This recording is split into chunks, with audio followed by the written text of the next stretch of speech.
So what's the difference between knitting and crocheting? Well, when you knit, you use 2 needles. You work the stitches off of one needle onto the other needle, in this case left to right. And when you're done the row, you turn around and you go back the other way.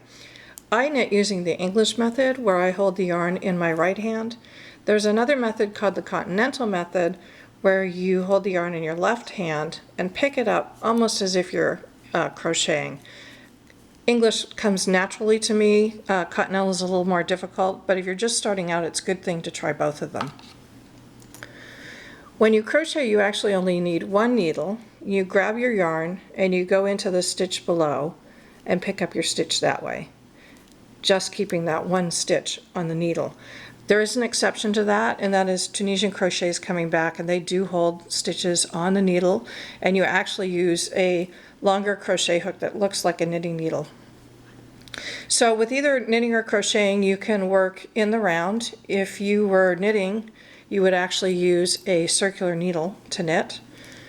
You can go back and forth. You can do lace patterns with both. You can do cable stitches with both. It's really a lot of possibility. One thing to look at when you're looking at patterns, other than garments, this is actually the beginning of an Afghan pattern, and I didn't want an Afghan. I wanted something that I could lay on my piano.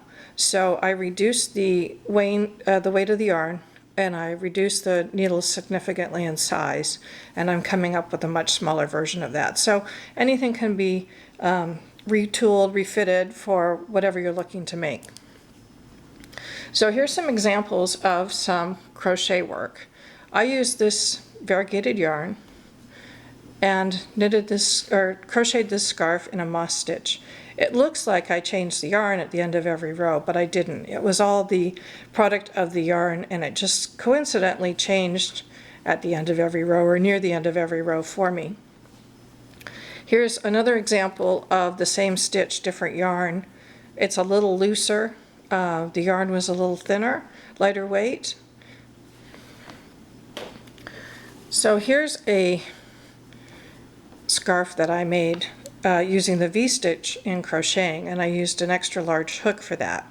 So it's actually quite open. It's an open weave to it, and I'll show you 2 more examples of the same stitch, different yarn.